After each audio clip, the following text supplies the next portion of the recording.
It's all the same thing. Yeah. Everything on your list is that. And so what's tripping you up is you're saying, in other words, it's easy for you to accept the why of why you want to do all of those things, but you're trying to figure out how and where and when and who, and that's what's tripping you up. But if you hear what we're saying, your inner being knows all of that and knows what your path of least resistance is to get you to where you want to be. So now we have another question for you. If the joy is in the journey, and it really is, in other words, blah blah blah, you've heard that so many times, it's the process that is so rich and rewarding and delicious and all of that. So imagine any journey that you're taking, any journey. Is your goal, once you've decided to take a really pleasurable journey, is your goal to take the shortest route? What's the route? The most pleasurable route. So what could we say to you all to help you to feel from us, to know for yourself that the best feeling route is the path of least resistance? You all are kind of in a hurry about everything. You want to get to where you want to be because you don't really want to be where you are a lot of the time, and you don't give very much awareness to the delicious journey that you might have on the way to the new place. And in fact, the only reason you want to go to the new place is so that you can have the journey. But you all in practical terms say that's not true. That just is not true. That is not true. I-95 is not pleasing to me.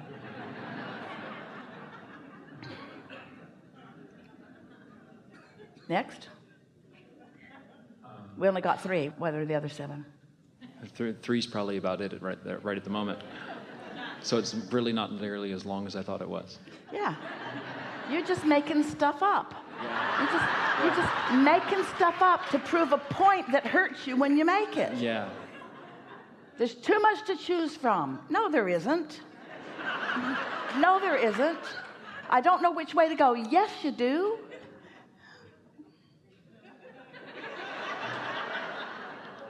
I think the reason I'm feeling some of this now at this moment in time is that while I have been fortunate enough to have the same job, same acting job for the last 3 years, yeah.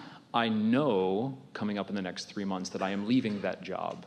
So I am trying to approach it in the sense of, all right, let's enjoy the journey. So let's talk about this flawed premise. It feels to you all in your physical form, you're moving from this job to this job to this job to this job, when what's really happening is this job created a whole bunch of stuff and this one created a whole bunch of stuff, and all of that stuff's available to you, and that's what you're moving toward, unless you think you're moving from this job to this job to this job to this job. So what do you think in the current acting job, what are the best parts of it? Never mind. What are the worst parts of it? What's the best part of it? It's steady and therefore something that you can count on financially? Yes, and it's a show I enjoy doing. It's something I enjoy. But why? Because it has wonderful music and people love it and it uplifts people and it makes people happy. Why would you want to go anywhere else ever? Sounds like everything that's in your vortex. There are a few people there who make my backstage life quite unpleasurable. All right. When you know what you don't want, focus on those for a moment. What are you putting in your vortex over and over again because of your wonderful collaboration with those rascals? What have you put into your vortex as a result of your co-creating with them? More freedom, more people who I enjoy working with. People who behave themselves so when I look at them I don't have to do any work, I can just like them because they're likable? No. Yeah, that's what you meant. That's what I meant, but that's not right. So what do you think that you put into your vortex? Do you think you put likable people that are just easy to like in there, or do you think you put a clear determination that you're going to focus and isolate a vibration that lets you see the best in them? Are you someone who needs people to be different so that you can feel good? Or are you the attractor of the best of... You see, we know you're going to attract a whole different set of people. That's the path of least resistance. It's so much easier when you're with someone who isn't nice or who isn't whatever you want them to be. And so you launch these rockets of desire. It's a much faster path. And sometimes even the most satisfying path, just for new people that are already like that to come to you, rather than teach them how to be different. But nothing that we're talking about in these hours that we've been together is about anybody changing in order to satisfy what you want. We're talking about your point of attraction. And so you can't get there from there. If you don't like something about where you are and you want to go someplace else, there'll be people just like them over there. It's just the way the law of attraction works. So what do you feel like you've put into your vortex as a result of working with them? Give us a little more of the nitty-gritty of what it's like to be with them on a daily basis.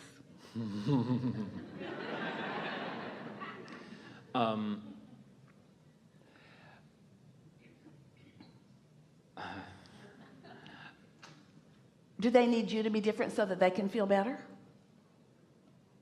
No. Well, they're a little ahead of you then. Yeah.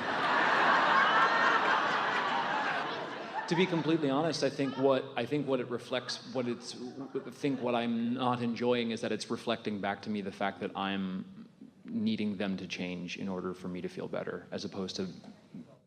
So maybe on this journey, you might enjoy the self-discovery of getting out ahead of it instead of just repeating day after day the same thing, getting out ahead of it and then discovering something that you didn't expect to discover and feeling the surprise and the delight of that.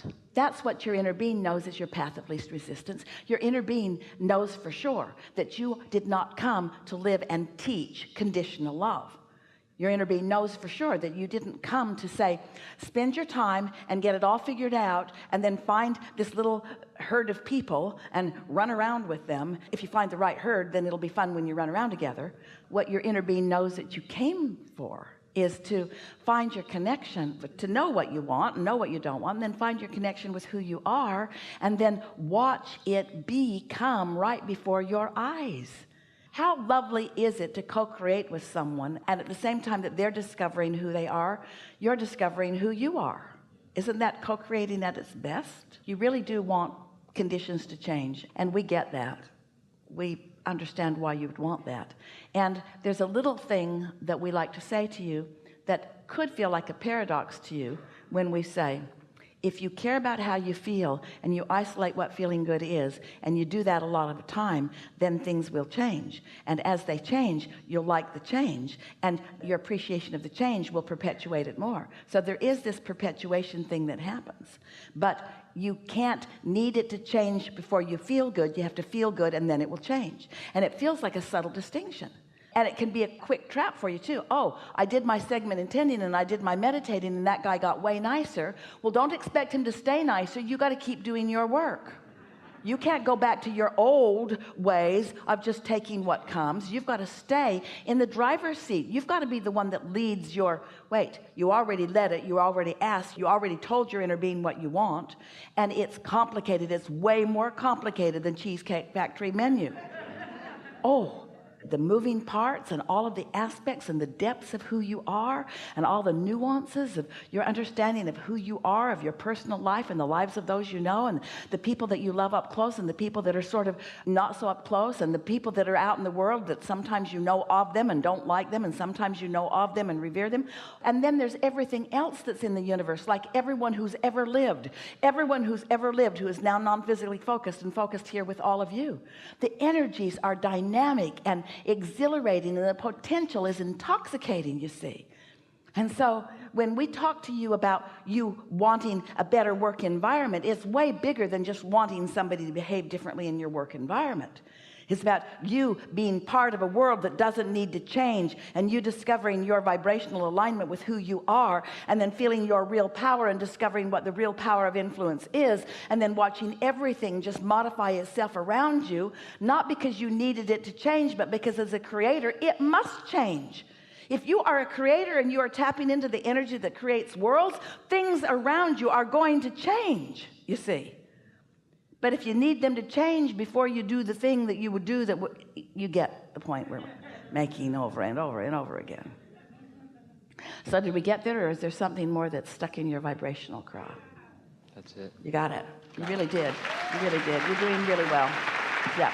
Now what? Right here. Stand if you think it's you. Stand up.